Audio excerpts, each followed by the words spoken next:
Thank you. So I have a little experience of pathology, so I focus on genetics of aortic disease. I'm also not professional genetist, but my major is hereditary aortopathy, including Marfan syndrome. So our topic is firstly when to suspect hereditary aortopathy, and when to perform genetic test, and finally how to use the result of genetic test. First, I showed my case. 32-year-old male presented with severe dyspnea, and echo showed severe aortic regurgitation, and CT showed severe dilatation of ascending aorta and aortic root. So patient transferred to our hospital and underwent a ventral operation and ascending aorta replacement. And after that, surgeon consulted me, and he had a history of severe myopia and both subluxation, and then he had a very tall stature and scoliosis and bleed on the apical lung and pectus carinatum and subdural rectasia and protusium mastopolium. So he had diagnosed Marfan syndrome. So we performed the genetic test, and result of genetic test is likely pathogenic variant of FBM1 is a pathogenic variant of Marfan syndrome. So this is for reason to improve detection of hereditary aortopathy. It's for patient some disease-specific treatment is differ to according to hereditary aortopathy. So guideline suggest early and regular monitoring with imaging, and suggest prophylactic surgery over threshold diameter more earlier, 5 or 10 millimeter earlier normal patient. And so also patient had many benefit from the insurance coverage, and if she had a pregnancy, maternal risk is high, so during pregnancy. And more importantly, we can reduce the risk of passing under inherited condition through pre-implantation genetic diagnosis and in vitro fertilization. Finally, hereditary aortopathy is autosomal dominant pattern. Same disease exists on the half of a family. So cascading screening prevent the more mortality or morbidity to earlier diagnosis and treatment. So many genes are involved in hereditary aortopathy. So roughly we classify the extracellular matrix or muscle contraction and TGF-beta signaling pathway. Favorably FEV1 is a major component of the extra matrix, is a cause of Marfan syndrome, and COL3A1 is a cause of vascular Ehlers-Danlos syndrome, and many muscle genetic problem is caused of familial thoracic aortic aneurysm and dissection problem.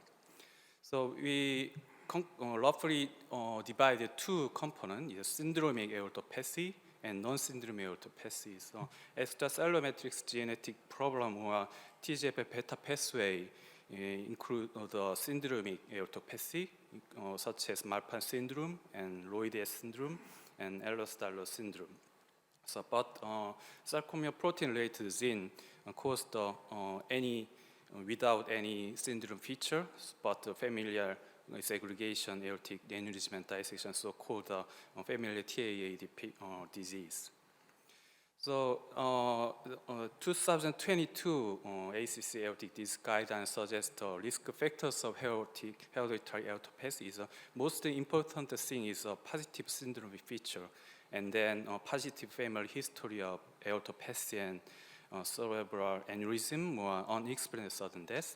Finally, and young, less than 60-year-old age present with aortic aortopathy. So most important thing is a positive syndrome feature. So I focused on what is the syndromic feature in the patient.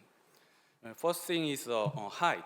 Height is a tall patient is not Marfan syndrome, but tall aortopathy is a Marfan syndrome. So also increased arm span, more the height is also feature of a Marfan syndrome. Another feature is the hand and foot. So first finding is arachnodactyly. So some sign this is positive. So is the risk sign is this is also positive sign of Marfan syndrome. Another feature is we see the foot is a flat foot is a more important finding, and so we also see the Achilles tendon and this foot. So forefoot is abduction, and hind foot is valgus is important thing. And so 3 point is we include the Marfan syndrome system score. So another finding we see the face and oral cavity. First thing is long and narrow face is a feature, and this is a palpebral feature. It's a downward side is a significant feature, and jaw is more retro side, and small jaw is a typical finding. It's also called retronychia and micronychia. So another signal feature is high arched palate and tooth crowding. So another in Loeys syndrome. So another feature is same feature is a long narrow face, but widespread eye is a signal feature of Loeys syndrome. Another important finding is bifid uvula. So uvula usually one side, but in Loeys syndrome, uvula is separated here, and see the two side of uvula. Last thing is most severe form of vascular Ehlers-Danlos syndrome. Very important finding is thin, transparent skin. So we see the visible many vessels on the chest or several limbs here, and after puncture, vessel puncture is hemostasis was not successfully, so easily bruising is a typical finding. After arterial puncture, very severe hematoma, we remove the hair with some bleeding is also on the head.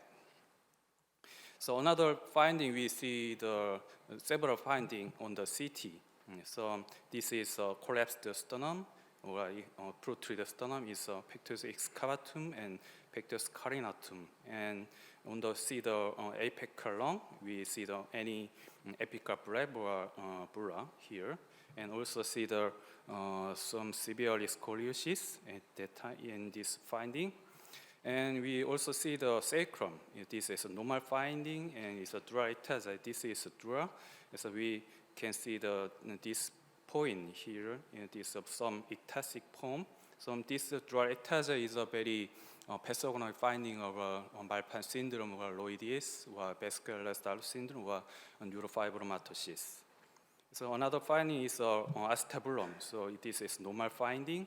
This is abnormal finding. So some convex acetabulum head and cortical thinning is a typical finding of protrusion acetabula in Marfan syndrome.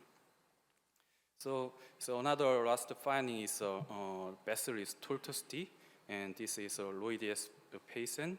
And usually carotid artery and subclavian artery is very straight, but in this patient, vessel is very marked tortuosity on arch artery. In this patient, also very hairpin turn of both internal carotid artery.